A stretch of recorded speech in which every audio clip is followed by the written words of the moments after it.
Meus irmãos, muita paz.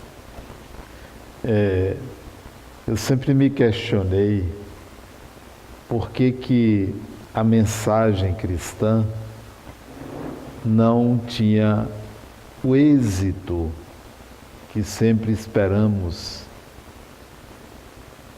A violência existia, existe, a miséria, as dificuldades nas relações interpessoais entre cristãos, mais ainda das 10 nações mais poderosas e ricas do planeta, 9 são cristãs e essas nações são responsáveis, ainda são, pela maioria das guerras no planeta. Só para citar o nosso país, nós somos o 4º maior exportador de armas do mundo, o Brasil. Nós vendemos armas para os dois lados se matarem, o nosso país.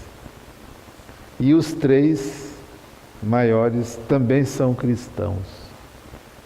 Então eu me questionava, por que o cristianismo ainda não obteve êxito, ainda não alcançou mudanças significativas na personalidade humana, na evolução do espírito. E vendo individualmente as pessoas saindo do coletivo, saindo de uma visão macro, para cada pessoa, me baseando no atendimento espiritual num centro espírita e também como psicólogo, o ser humano não é diferente da coletividade. Ainda agride, ainda tem dificuldade de perdoar, ainda precisa aprender a amar, ainda é egoísta, não sabe como funciona a vida de uma forma em geral, a consciência da imortalidade não se implantou na mente humana, então não é diferente. E eu me perguntei, por que isto? Uma mensagem tão bonita, tão profunda quanto a mensagem cristã, qual o problema? Ou quais as causas disto? São várias. Eu vou me ater a 2 delas, 2 ou 3, sem ordem de importância. A primeira delas é a questão da crença. Somos crentes, acreditamos na existência dos espíritos, acreditamos na mediunidade, acreditamos na reencarnação. Como todo cristão, temos fé. A crença está na base da formação da nossa personalidade. Aquilo que forjou a nossa identidade como pessoa vem de crenças religiosas. Reencarnação em cima de reencarnação, o que nos educou foi a religião, ou foram as religiões. Quem reencarnou no Ocidente tem tido uma educação religiosa desde os tempos dos primeiros judeus. O judaísmo e o cristianismo, o islamismo também, que tem base judaica, está na base do nosso pensar. Então nós somos crentes, cremos, acreditamos que religião é religação, ainda acreditamos nisso. Ainda pensamos como os antigos, que religião é religação. Adentramos ao Espiritismo com uma proposta nova, diferente, que não seria baseada na crença, mas nós fundamentamos o nosso discurso doutrinário em cima da crença. Creia na existência dos espíritos. Creia que eles existem. O que há de equivocado nisto? A crença é um terreno movediço. Basta uma prova mais forte que a nossa crença titubeia. Basta uma alegria e uma compensação superlativa para a gente sair um pouco da afirmação consciente da imortalidade. Ora acreditamos, ora não acreditamos, porque é crença. Será que é? Será que não é? Em certos momentos não é, em outros é. Em um momento você diz, eu devo perdoar. Em outro momento você diz, mas eu não consigo. Para um que é seu filho, seu irmão, seu pai, sua mãe, você diz eu amo, mas para outro, você sequer tem um olhar de carinho ou de atenção. Por que crença? Porque não há a consciência, não houve a integração do objeto ou daquilo que é o conteúdo da mensagem. Quando eu digo integração, eu estou me referindo a algo que deveria fazer parte de mim mesmo. Não um discurso, não uma crença, não uma informação, tampouco algo que eu estudei e passei a conhecer. Porque conhecer é diferente de integrar. As nossas habilidades intelectivas nem sempre são utilizadas quando precisamos delas, porque são meramente cognitivas. Integrar é fazer parte de. Então, a primeira causa do não êxito ainda do cristianismo e, por extensão, do espiritismo, é que nós somos crentes.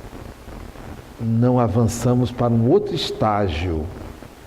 Ser crente é um estágio e o outro estágio é a integração. Mas vocês podem perguntar, o que é isso, integrar? É eu chegar para você e dizer, olha, existem espíritos, eles influenciam, eles ajudam, eles incomodam, eles provocam obsessão. Eu dar uma série de informações e você toda semana ouvir isto e dizer, de fato existe. É lógico que existem, está escrito, a ciência prova, existe de fato, eu acredito. Até pode ver um fenômeno, pode até incorporar, ver um espírito desencarnado, você diz, eu acredito, eu tenho provas. Esse é um estágio. O outro estágio é, eu sou o espírito, eu sou. Isso é integrar, eu sou. E se eu integro, não há morte. Vou lidar de uma forma muito natural com isto. Então vou me preocupar, vou cuidar da saúde, mas a morte não será jamais motivo de angústia, ou de ansiedade, ou de medo. Vou pensar na reencarnação como uma continuação e não como um campo de provas. Não vou pensar em expiações, mas sim em desafios evolutivos, porque o processo agora é comigo, não é uma visão filosófica ou doutrinária. É uma consciência de ser espírito imortal, sou eu sou. No dia que eu quiser ver um espírito, basta eu olhar no espelho, aqui. Se eu acredito nos espíritos, eu vou reverenciá-los. Como é o nome da senhora? Dona Beatriz. Dona Beatriz é uma senhora, desencarnou, continua Dona Beatriz. Eu não vou sobrenaturalizar esta pessoa como nós sobrenaturalizamos os espíritos que são pessoas. Como Dona Beatriz é uma pessoa, espíritos são pessoas, seres humanos somos nós. Então por que eu vou reverenciar o espírito? Por que vou chamá-los de obsessores? Isso é bullying. É bullying. É bullying. Eu criei uma categoria e vou fazer bullying. Não. São pessoas. Olá, como vai? Quem é você? O que faz? Onde anda? O que sente? São pessoas. Ah, não, mas é o espírito fulano de tal. Sim, fulano de tal é uma pessoa. Essa naturalização significa integração da minha consciência de ser espírito e não uma crença.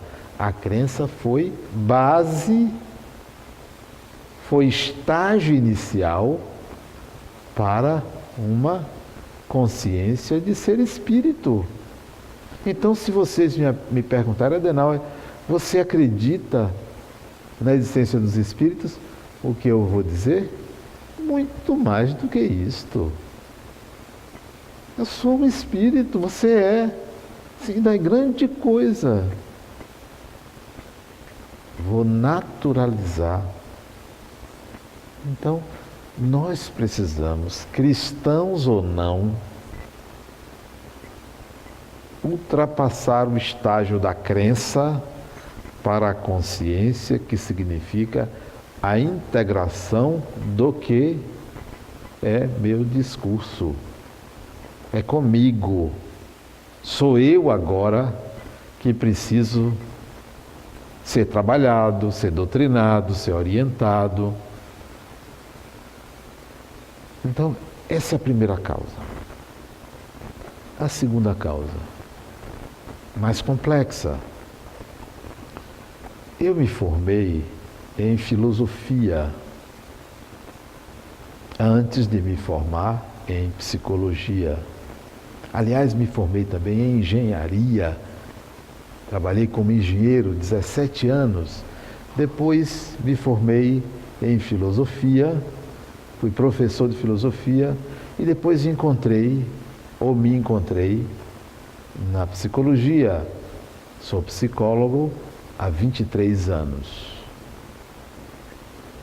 E quando eu estudei filosofia, eu me apaixonei por um filósofo.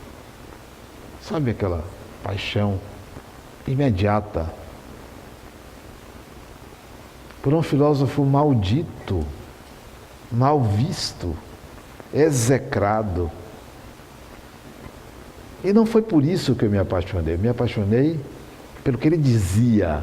Esse filósofo, vocês já devem imaginar quem, né? Quem? Friedrich Nietzsche. Me apaixonei por Nietzsche. desencarnou descompensado, ele tinha uma paixão não realizada, isso o perturbou, mas não o suficiente para abalar as estruturas do seu pensamento. Ele escreveu um livrinho, não dá 50 páginas. Um livro que você lê numa tarde, numa sentada. Um livro chamado O Anticristo. O Anticristo. São perguntas, são afirmações, perguntas e respostas. E que esse livro me deu a exata noção do que é Jesus e do que é Cristo. Porque Cristo é um título. O nome dele era Jesus.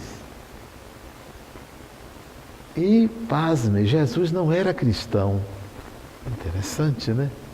Como Kardec não era espírita. Então, isto me fez entender que um dos problemas do cristianismo, do espiritismo, é que nós lidamos com figuras idealizadas e não com pessoas, né? E aí eu comecei a ver que a gente fala de Cristo, mas desconhece Jesus. A pessoa, o judeu, o irreverente, o espontâneo, o desconcertante. Nos distanciamos da pessoa e nos ligamos ao Cristo. Aí pronto, saímos da vida humana, da humanidade. No livro Anticristo, Nietzsche fala do seu amor a Jesus e a sua desconfiança do Cristo que foi fabricado, construído, que distanciou o ser humano da percepção da pessoa de Jesus, da pessoa. Bom, a partir daí eu fui mergulhar em descobrir a pessoa. Difícil, porque você está tão contaminado em pensar em Jesus que você tem dificuldade de enxergar a pessoa.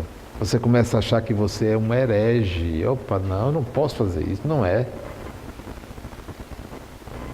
Porque o Cristo é quase um Deus. E na base do seu pensar, não se esqueça que ele era considerado um Deus, porque ser espírita é recente, na última, ou talvez começou nessa encarnação a ser espírita, porque antes era protestante, era católico, a maioria, então pensa na Santíssima Trindade, Jesus como Salvador, o Cristo como a terceira pessoa, como Deus vivo, né? Essa a ideia que está ali, alicerçada, né? Então fica difícil você desconstruir isso. É quase uma heresia. Não sabe você que essa desconstrução é fundamental para construir algo muito mais maravilhoso, algo muito mais humano, muito mais acessível. Então eu fui buscar Jesus. Isso eu vou buscar. Não quero Cristo, eu quero Jesus. Se você vai pegar os evangelhos, você vai ter uma dificuldade, porque dos que escreveram os evangelhos, só 2 conheceu Jesus. Só 2. Marcos não conheceu Jesus, nem Lucas não conheceu. Só Mateus e João. João era um jovem, naquela época considerado uma criança, que não tinha atingido a maioridade, portanto não elaborava os ensinamentos de Jesus como um adulto. Tanto é que o evangelho dele é mediúnico. Então você só tem Mateus, que era já mais maduro e conviveu. Então é uma fonte.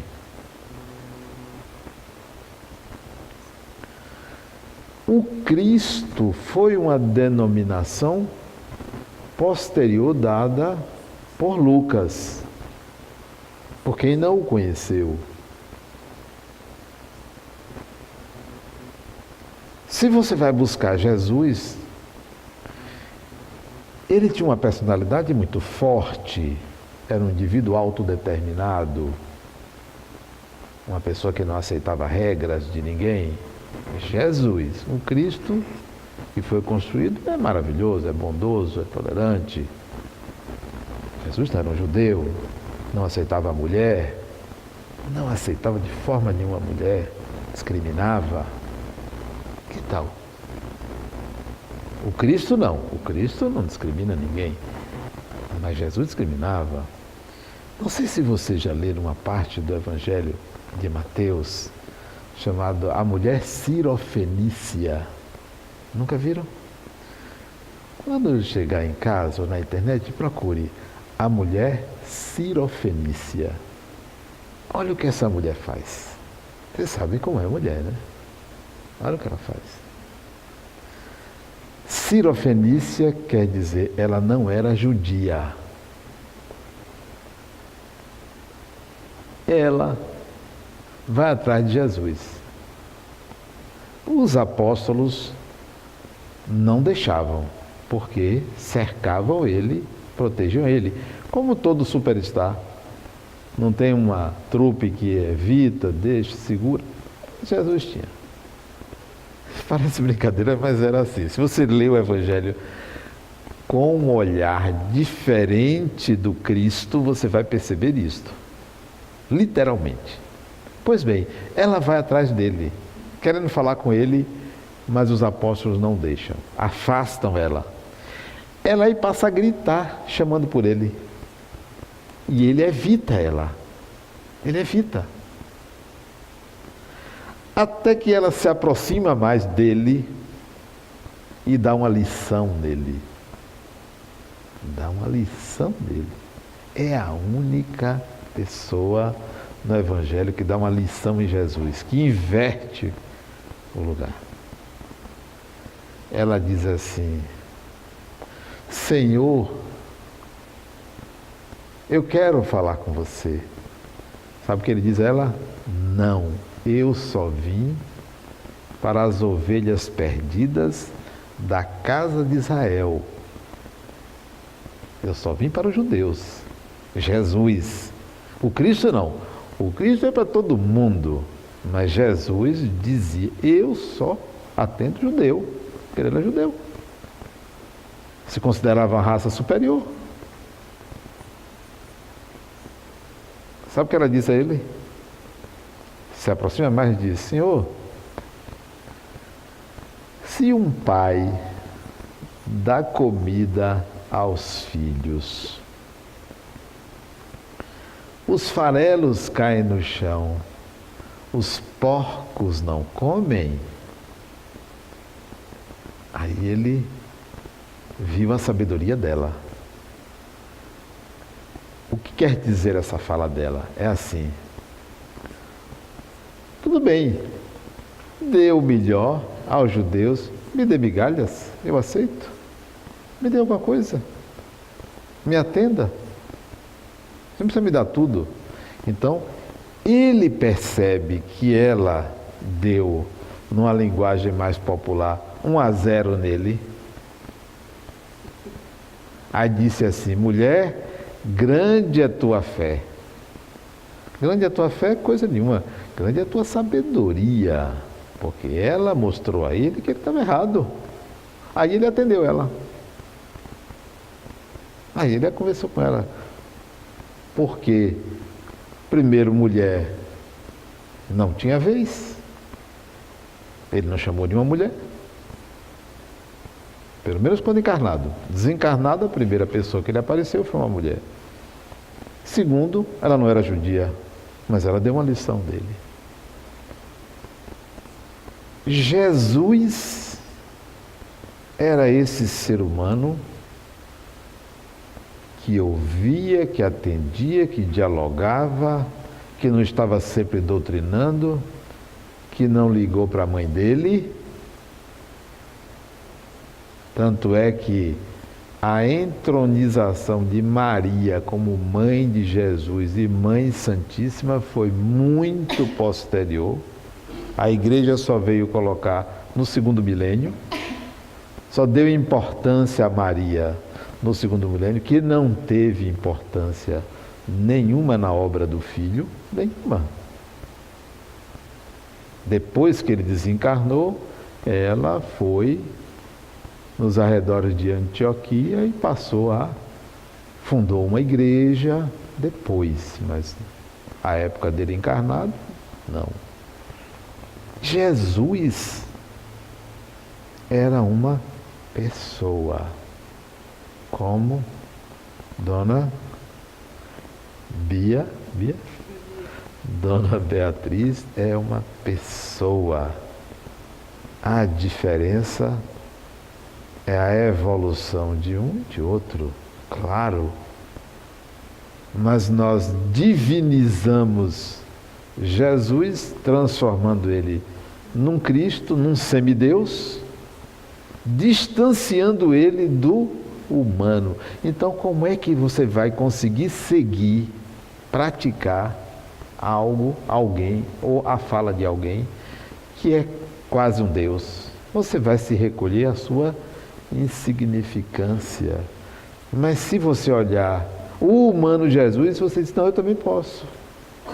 Esse eu consigo. A criação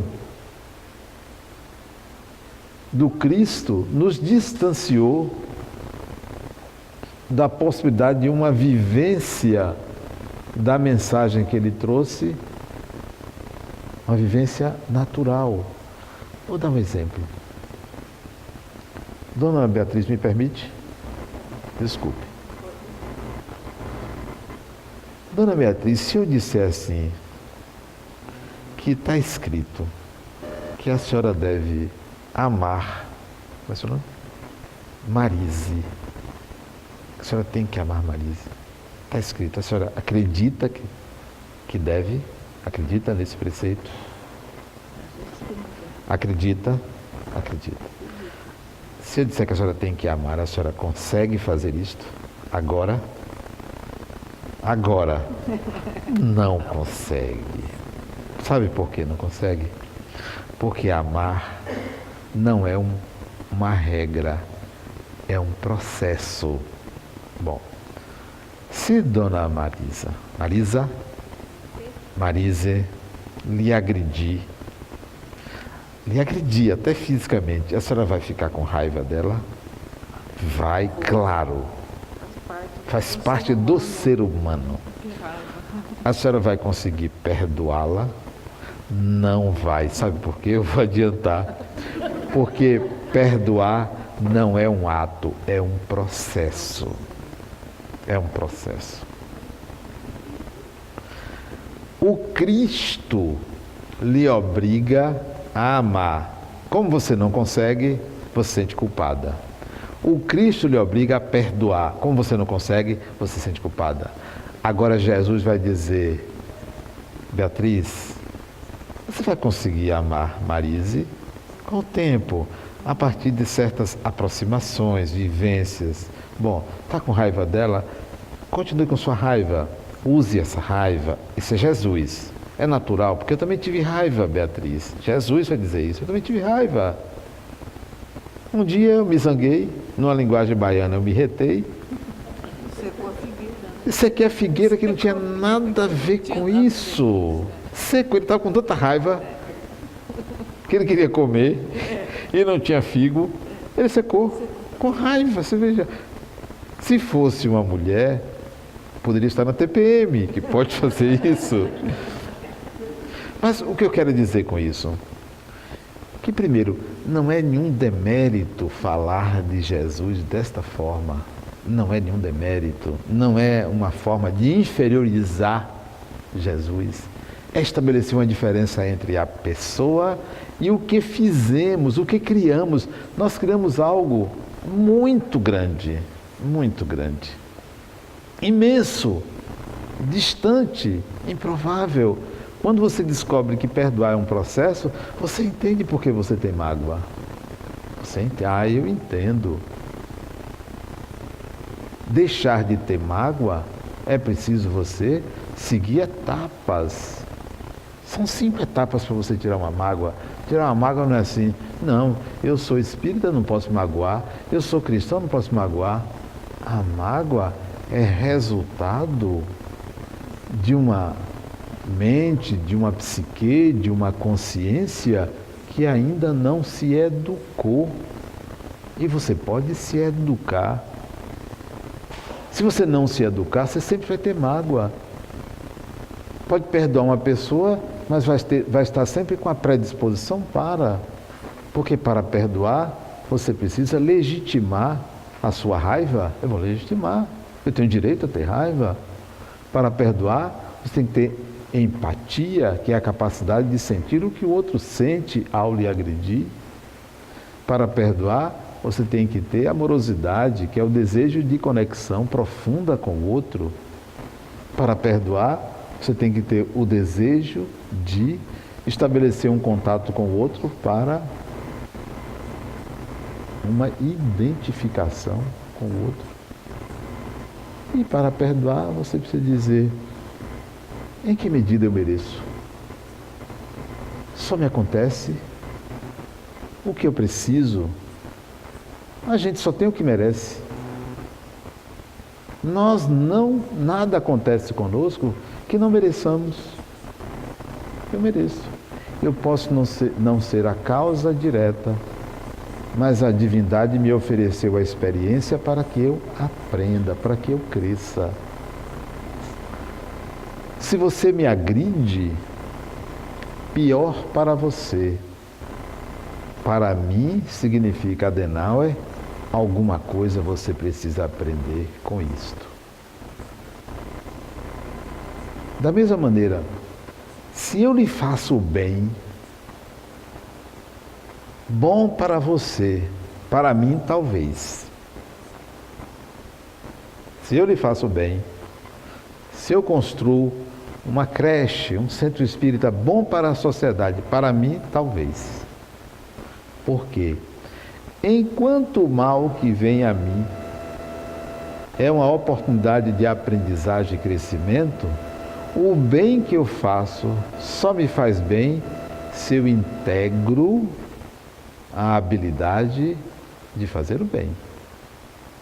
Não é o resultado do que eu faço que me faz evoluir. Não é. Vamos dizer que, me permita, dona Beatriz, que eu toda semana venha dar passe, dona Beatriz. Toda semana eu dou passe. Toda semana eu dou passe. Olha como ele é bom. Ele dá passe. Ele só está fazendo bem. Aí eu desencarno. Chego no mundo espiritual, já chega assim. O que é que eu aprendi? A dar passe. Foi bom para quem recebeu. O bem faz bem primeiro a quem recebe. A quem dá o bem só faz bem se este ato que eu estou fazendo me transforma em mim mesmo numa pessoa boa, bondosa. Então não é o resultado do que eu fiz mas sim o que faço, o que faz em mim. Lembra de integrar? Eu tenho que integrar. A caridade que eu faço é maravilhosa para quem eu faço. E devo fazer caridade. Mas ela só é útil para mim se eu integrar essa habilidade em mim. Porque se eu não integrar essa habilidade em mim, os outros que são beneficiados evoluem, eu me transformo em expert de fazer aquilo. Só. Você vem para o centro e vai fazer sopa. Você vai ser expert em fazer sopa, pronto, você integrou a habilidade. Chegar no mundo espiritual, quem sabe fazer sopa? Fulano, acabou. A evolução não é isto. A evolução é a integração de habilidades ao espírito. De onde você tira isso? Jesus, não de Cristo. Porque Cristo lhe ensina a ser cristão, a seguir regras, normas, a admirar, a achar maravilhoso o que tem que amar, mas não lhe ensina o que é amar. A perdoar, mas não lhe diz que isto são etapas, é um processo a ser aprendido. De tal maneira que eu vi as diferenças entre Cristo e Jesus. Olha o que Jesus fez. Dona Beatriz, me permita de novo. Se a senhora tivesse que sair daqui para ajudar mendigos, amparar crianças, e tem aqui pessoas trabalhadoras do bem, gostam de rezar, oram todos os dias. E tem ali, do lado de fora, uma pessoa que, com raiva, matou, agrediu, perseguiu. Quem você chamaria para fazer essa tarefa? Os daqui ou aquele lá de fora? Os daqui, né? O Cristo chamaria os daqui. Jesus chamou o assassino. Por quê? Por que Jesus, para dar continuidade à sua obra, chamou um assassino e não o que rezava? Não chamou Tiago, não chamou Pedro, não chamou Mateus, não chamou nenhum dos apóstolos, chamou um assassino, Saulo de Tarso. Por quê? Por que Jesus fez isso? E tem mais. Jesus não chamou para conversar, não. A primeira coisa que ele fez foi derrubou, botou no chão e cegou. Não conversou, vem cá, você quer fazer algo por mim? Então, foi logo derrubando do cavalo. Que tal? Por que ele fez isso? Se fosse o Cristo, ia fazer assim, Dona Beatriz, meus irmãos, nós temos uma tarefa, né? O Cristo faria isso. Jesus, não. Tem mais o que fazer do que estar premiando quem não tem competência. Ele foi buscar alguém competente, alguém que tinha integrado habilidades. Não julgou, matou por sua inferioridade, né? Inferioridade de Saulo, que era um indivíduo extremamente radical, né? E continuou o radicalismo dele ao fazer as epístolas, né? Continuou discriminando a mulher, né? Como todo judeu, né? Ele era judeu também. Ele era romano e judeu, né? Então, Jesus foi buscar uma pessoa competente, autodeterminado como ele era. Ele foi buscar alguém que tinha semelhança com ele, porque os apóstolos eram subservientes, medrosos, né? Acomodados, não eram pessoas determinadas, tinham muito a perder, E Saulo não tinha nada a perder. Determinado, irreverente também. Humano. As diferenças entre um e outro são gritantes, a ponto de serem, se não fizermos essa diferença, nós vamos passar mais 2000 anos adorando Cristo e negando Jesus, ou achando que o nome era Jesus Cristo. E esse foi o nome dado pela igreja.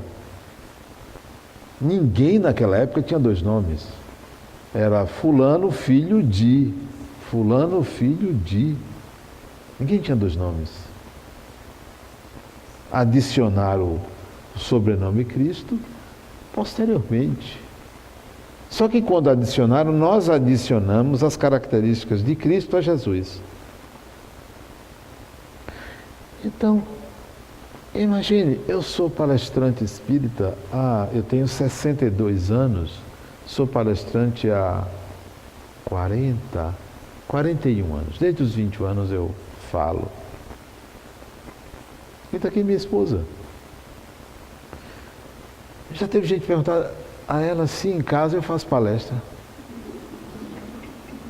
Acho que é mais ou menos isso que perguntava, né? Você andava doutrinando. Por quê?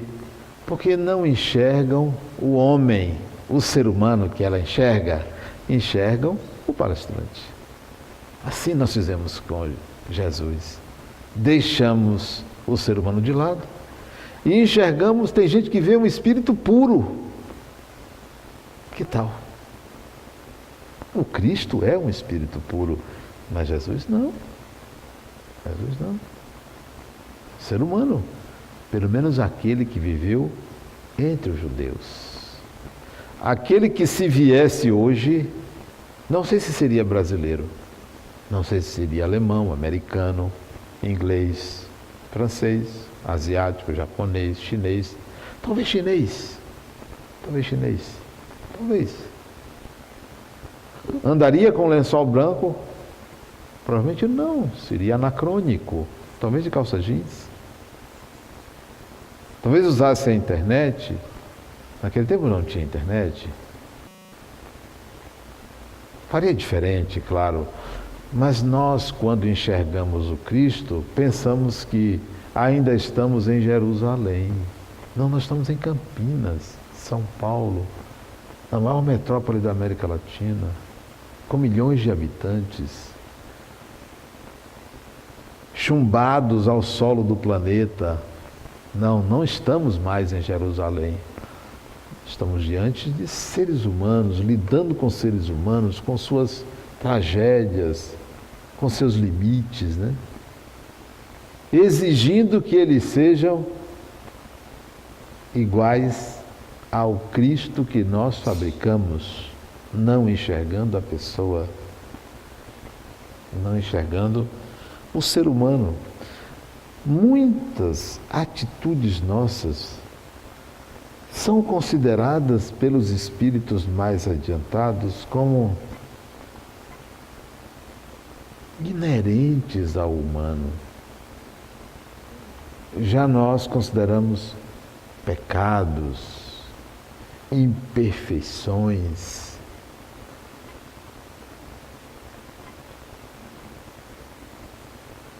fragilidades que até nos impedem de avançar na própria evolução, porque somos muito cruéis nos julgamentos aos outros e a nós mesmos. O maior problema do ser humano não é o mal que ele faz, é a ignorância. É o maior problema humano. Não é a doença, é a ignorância. Ignorar o quê? A sua condição divina, os seus potenciais divinos, as suas habilidades, as suas competências.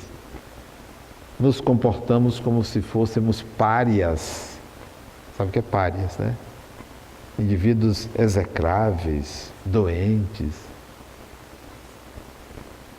As religiões nos inferiorizaram a tal ponto que a gente não consegue enxergar que somos luz, enxergamos-nos sombras, né? Só porque pensou mal de alguém. Bobagem, grande coisa. Tem alguém aqui que nunca pensou mal de outra pessoa? Me apresente. Bobagem. Ainda tem gente que acredita que os espíritos leem todos os nossos pensamentos. São deuses, então. Nós criamos uma casta que não existe, porque são pessoas, têm limites, têm dificuldades, né? Atribuímos poderes demasiados, retiramos outros. Olhar para Jesus é fascinante. Jesus é muito mais interessante, bonito e fenomenal do que o Cristo. O Cristo é um Deus, e é um Deus com D minúsculo. Estudando um e outro, é que eu pude perceber que nós lidamos com a ideia de Deus, não lidamos com Deus. Da mesma forma que lidamos com Cristo e não lidamos com Jesus. Vocês já imaginaram que essa palavra Deus, ela lhe remete, lhe leva a um conjunto de ideias e não ao ser em si que você acredita que existe?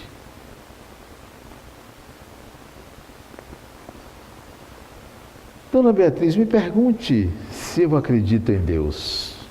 Me pergunte. Não. O que a senhora acha que eu lhe responderia ao invés de dizer eu creio em Deus?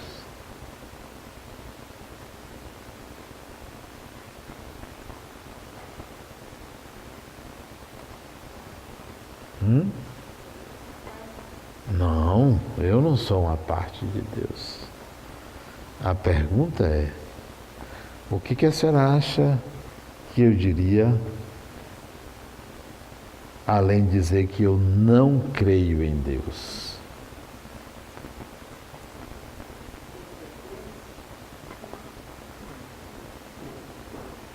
Não diria que eu tenho certeza. Ao contrário. Não sou Deus. A dúvida de vocês vem porque vocês enxergam Cristo e não enxergam Jesus.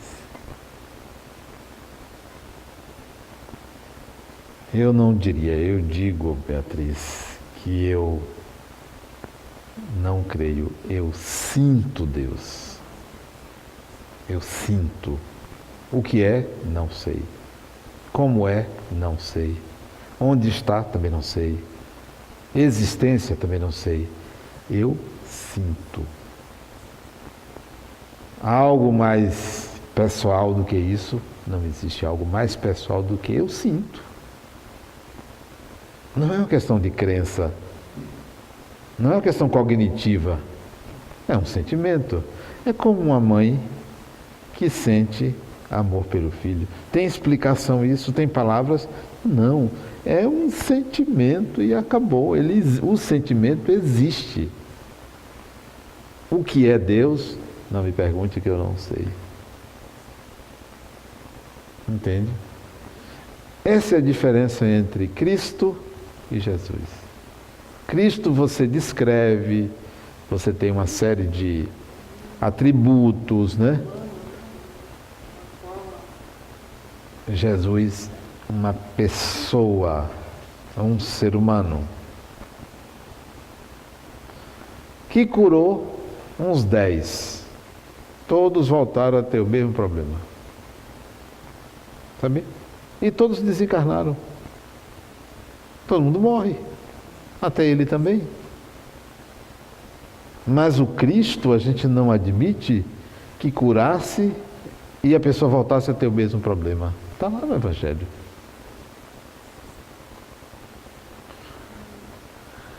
Para não tomar o tempo de vocês, o seminário que eu vou fazer amanhã de tarde é para contar a vocês que em 1917, quem estava encarnado aqui em 1917? Alguém? Tem não, né? Eu tenho um paciente que ele tem 90 anos. É uma figura admirável, o senhor Horácio. Figura admirável. 90 anos. Ele é de 1927. Ele fez 90 anos agora em março. Tem alguém aqui que nasceu em 1917? Não, né? No máximo aqui tem 80 anos, alguém tem 80 anos, né? Em 1917 eu escrevi um livro, portanto eu estava na encarnação anterior. Eu desencarnei em 1924, aos 80 anos. Em 1917 eu escrevi um livro. Jesus, o Cristo, à luz da psicologia. 1917. 2012, minha filha, que então morava na Inglaterra, me presenteou com uma cópia deste livro, que ela encontrou numa biblioteca americana. 2012 ela me presenteou. Por que eu sei que eu escrevi aquele livro? Porque eu me lembrei. E eu me lembrei porque em 2011, dezembro de 2011, eu comecei a escrever um livro. Dezembro de 2011. Eu não tinha me lembrado que tinha escrito o livro de 1917. Eu comecei a escrever um livro. Olha o que veio na minha mente. Eu tinha publicado em 2011 um livro sobre o qual eu vou falar domingo na Casa do Caminho, chamado Estigmas, segundo a Psicologia do Espírito. Eu escrevi em 2011 esse livro. Tinha terminado em novembro de 2011, eu lancei o livro. Em dezembro de 2011, eu resolvi escrever um livro, contrariando até minha determinação de que eu estava cansado, já tinha escrito um, eu ia descansar, mas veio à vontade. Olha que livro. Eu resolvi pegar o Evangelho de Mateus, que tem mais de 1000 versículos, e separar 634 versículos. Só os versículos que têm a fala de Jesus. Só. Eu separei.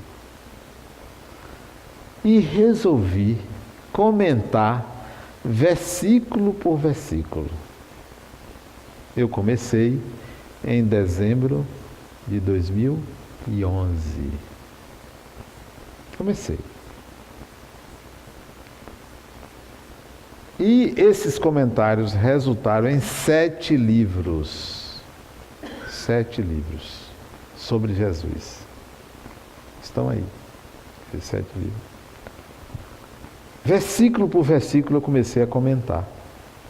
Quando foi em fevereiro de 2012, não tinha sido publicado nenhum dos 7 livros, eu estava no primeiro escrevendo. Eu me lembrei, em fevereiro, eu me lembrei do livro de 1917. Comentei com minha filha. Em abril, no meu aniversário, ela me deu o livro de 1917 de presente. Aqui, meu pai, o livro que você escreveu. Aí, ela tinha vindo ao Brasil. Eu disse, minha filha, interessante, eu estou comentando o Evangelho de Mateus. E nesse livro de 1917 eu comento o Evangelho de Mateus também. Abra aí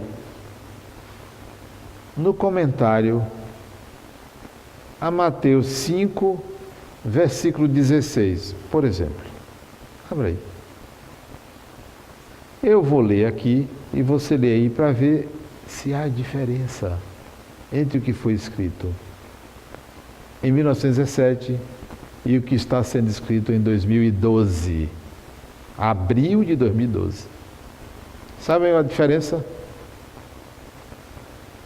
Os comentários são semelhantes, só que o olhar de 1917 é de um protestante, porque eu não fui católico, eu era protestante. Psicólogo. O olhar de 2012, espírita, psicólogo. A diferença é a fundamentação religiosa.